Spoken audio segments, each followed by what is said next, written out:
ఇంకా ఒకవైపు Biden Netanyahu phone call ఉంటే ఇంకోవైపు యూనస్ ఎవరైతే బంగ్లాదేశ్ ఇంటరిన్ గవర్నర్ చీఫ్ అడ్వైజర్ ఎవరైతే ఉన్నారో యూనస్ ప్రధాని నరేంద్ర మోదీ గారికి కాల్ చేశారు.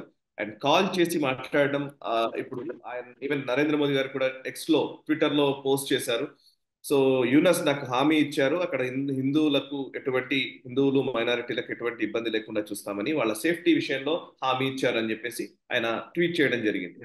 అండ్ ఇంకోవైపు యూనస్ కి సంబంధించి అండ్ యూనస్ గవర్నమెంట్ ఏదైతే ఇప్పుడు ఇంటరిన్ గవర్నమెంట్ వాళ్ళ అంబాసిడర్స్ వాషింగ్టన్ లో వేరే వేరే దేశాల్లో ఉన్నటువంటి అంబాసిడర్స్ అందరినీ కూడా రీకాల్ చేశారు, రిటర్న్ రమ్మని వాళ్ళు ఇష్యూ చేశారు. ఇక కీలకమైన విషయం ఏంటి అని అంటే ఇప్పుడు బిఎన్పి అక్కడ ఉన్న Bangladesh nationalist party BNP Sheikh Hasina extradition కి షేక్ హసీనాను భారతదేశం నుంచి పంపించాలి, మళ్ళీ బంగ్లాదేశ్ కి ఒప్పించే విధంగా ఆమె ఒక పిలుపునివ్వడం జరిగింది. అండ్ అది చాలా కీలకమైన విషయమే. అండ్ యూనస్ మోదీ గారితో మాట్లాడడము and at the same time BNP Sheikh Hasina extradition గురించి మాట్లాడడం, ఈ రెండింటిని మీరు ఎట్లా చూస్తారు? అండ్ ఈవెన్ వరదల గురించి కూడా మనం మాట్లాడాలి సార్. ఫస్ట్ వీటి గురించి చెప్పండి. మొహమ్మద్ యూనిస్ ఆయన భారతదేశం లేని బంగ్లాదేశ్ అస్తిత్వమే చాలా దారుణమైన పరిస్థితి పెడుతుంది కాబట్టి ఆయన భారతదేశంతో మళ్ళీ డిప్లొమాటిక్ గా ఒక విధమైనటువంటి నార్మల్సీ తీసుకురావాల్సిన ఆవశ్యకత బంగ్లాదేశ్ కూడా ఉంది. వాళ్లకు మనకు మధ్యలో రమారమి 54-55 నదులు ఉన్నాయి. కాబట్టి ఈ నదుల అనుసంధానం కావచ్చు, వరదలు వచ్చినప్పటికీ విషయాలు కావచ్చు, ఆల్రెడీ అక్కడ వరదలు వచ్చాయి, దానికి భారతదేశమే చేసింది అని చెప్పి ఒక నెరేటివ్ కూడా అక్కడ మనం చూస్తున్నాం. మనం అది వరదలు భారతదేశం చేయలేదు అని మనం ప్రూవ్ చేసాం మనం.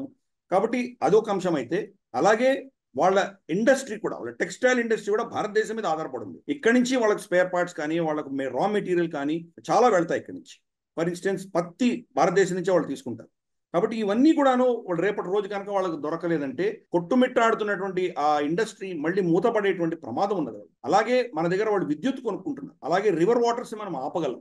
ఎన్నో అంశాల్లో వాళ్ళు మనల్ని విభేదించి మనకు వ్యతిరేకంగా ఏమైనా చేస్తే కనుక వాళ్ళు కూడా చాలా గణనీయంగా నష్టపోతారు.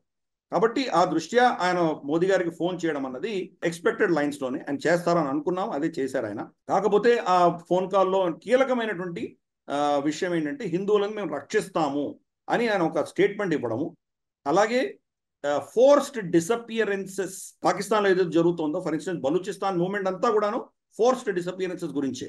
ఈ ఆర్మీ ఫోర్స్ వచ్చేసి వాళ్ళని ఎత్తుకుపోవడము, ఎక్కడున్నారో తెలియదు, ఎన్నో రోజుల తర్వాత వాళ్ళ శవాలు ఎక్కడో దొరుకుతాయి, చాలా మంది శవాలు దొరకవు, లేదా వాళ్ళ అవయవాల్ని మరి చైనాకి అమ్మేశారో మనకు తెలియదు. అటువంటి పరిస్థితి పాకిస్తాన్లో ఉన్నది. ఇక్కడ కూడా హిందువులను అలాగే చేస్తున్నారని ఒక భయం ఉన్నది. కాబట్టి దాని మీద యూనిస్ ప్రభుత్వం ఒక నిర్ణయం తీసుకుంది. యునైటెడ్ నేషన్ కన్వెన్షన్ ఏదైతే ఉందో, అంతర్జాతీయ కన్వెన్షన్స్ దీనికి సంబంధించి ఫోర్స్డ్ డిసపియరెన్సెస్ గురించి, దానిని మేము యాక్సెప్ట్ చేస్తున్నాము, ఇంప్లిమెంట్ చేస్తామని స్టేట్మెంట్ ఇవ్వడం మనం చూసాము. హిందువులకు భరోసా ఇచ్చే దిశగా ఆయన ఢాకేశ్వరి మందిర్ కూడా వెళ్ళడం మనం చూసాము. ఇటువంటి కొన్ని ఆప్టిక్స్, కొన్ని వాళ్ళకు రక్షణ ఇచ్చేటువంటి ఒక నేరేటివ్ లాంటిది ఒకటి తయారు చేశారు, ఒకటి చెప్పడం ప్రయత్నం చేశారు. కానీ గ్రౌండ్ లెవెల్లో ఇప్పుడు కూడా దాడులు ఆగట్లేదు. చాలా గ్రామాల్లో, పెద్ద పెద్ద పట్టణాల్లో ఆగిపోయాయి. చట్టగాంగ్, సిల్హెట్, ఢాకా, బోగ్రా ఇటువంటి ప్రాంతాల్లో మనకు బ్రాహ్మణాబారి ఇటువంటి ప్రాంతాలంతా కూడాను మేజర్ పట్టణాల్లో మేజర్ దాడులు జరగట్లేదు. కానీ చిన్న చిన్న గ్రామాలు ఇప్పుడు కూడా వాళ్ళ గుళ్ళని, వాళ్ళ ఇండ్లను ధ్వంసం చేస్తున్నారు. ఇప్పుడు కూడా స్త్రీలను మానభంగాలు చేస్తున్నారు. ఇవన్నీ జరుగుతున్నాయి ఇప్పటికి కూడా. పైపెచ్చు సిటీస్ లో ఉన్నటువంటి యూనివర్సిటీస్ లో దాడి చేస్తున్నారు. హిందువుల ప్రొఫెసర్లని, లెక్చరర్స్ని వీళ్ళని ఫోర్స్ఫుల్ గా రిజైన్ చేసి అక్కడ ముస్లిం ప్రొఫెసర్ని పెట్టేటువంటి ప్రయత్నం చేస్తున్నారు. అవన్నీ భయం లేకుండా వాళ్ళు యాక్చువల్గా దాన్ని వీడియో తీసి వైరల్ చేస్తున్నారు కూడా. వాళ్ళు రెసిగ్నేషన్ మీద ఫోర్స్ఫుల్ గా 100 మంది వచ్చి అతని సంతకం పెట్టించిన తర్వాత, సంతకం పెట్టిన మరుక్షణం అందరు కలిసి అతను కొడుతున్నారు, హిందూ ప్రొఫెసర్ని కొడుతున్నారు. అంటే గురువు పట్ల వాళ్ళు చూపించేటువంటి గౌరవం ఏంటో మనం చూస్తున్నాం. ఆ సంస్కృతి ఏంటో మనకు గత 1300-1400 సంవత్సరాల నుంచి మనకు ఆల్రెడీ తెలుసు. బక్తియార్ ఖిల్జీ గురువులందరినీ ఎలా చంపాడో మనకు తెలుసు. నలంద, తక్షశిల ఈ ప్రాంతాలన్నీ వాళ్ళు ఎలా ధ్వంసం చేశారో మనకు తెలుసు. అదే ఈరోజు మళ్ళీ చూస్తున్నాం.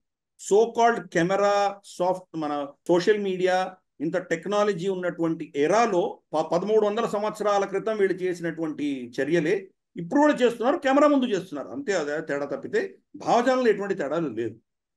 గురువులని వాళ్ళు హింసించడం అనేది, హిందువులని టార్గెట్ చేయడం అనేది ఇప్పుడు కూడా జరుగుతున్నది. చూద్దాం మరి వాళ్ళు ఎంతవరకు కంట్రోల్ చేయగలరో. కంట్రోల్ చేయలేకపోతే మళ్ళీ వాళ్ళ పరిస్థితి ఏంటో మనం చాలా ప్రోగ్రామ్స్ డిస్కస్ చేశాము. ఐ థింక్ చాలా ప్లాట్ఫామ్స్లో కూడా మాట్లాడాం మనము. నువ్వు నేను నవత గారి ప్లాట్ఫామ్లో వెళ్ళి మాట్లాడొచ్చాము, అలాగే నువ్వు కూడా ప్రజ్ఞాభారతి ప్లాట్ఫామ్లో పాలమూరులో వెళ్ళి మాట్లాడడం జరిగింది. మన ప్రయత్నం మనం చేస్తున్నాం, హిందువుల్ని జాగృతి చేసేటువంటి ప్రయత్నాలు మనం చేస్తున్నాం. కానీ హిందువులు మాత్రం అక్కడ సురక్షితంగా లేరు, వాళ్ళు చాలా బిక్కుబిక్కుమని ఉన్నారు, చాలా దయనీయమైన పరిస్థితుల్లో ఉన్నారు అన్న దాంట్లో ఎటువంటి డౌట్ ఎవరికి ఉండవలసిన అవసరం లేదు.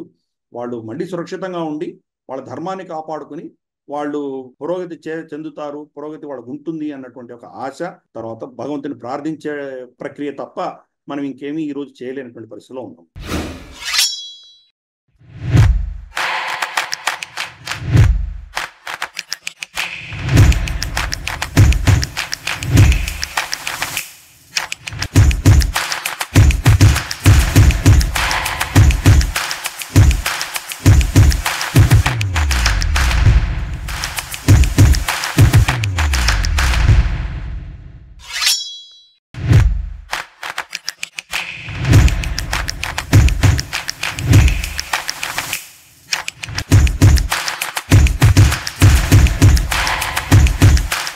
ఈ వీడియో మీకు నచ్చినట్టయితే లైక్ చేయండి, 10 మందికి షేర్ చేయండి. అలాగే కామెంట్ల రూపంలో మీ అభిప్రాయాలను మాతో పంచుకోండి. Nationalist hub group of channels ను సబ్స్క్రైబ్ చేసుకుని తెలుగునాట జాతీయవాద జర్నలిజాన్ని ప్రోత్సహించండి. ఈ వీడియో కింద ఉన్న బెల్ ఐకాన్ పై క్లిక్ చేయడం మర్చిపోవద్దు.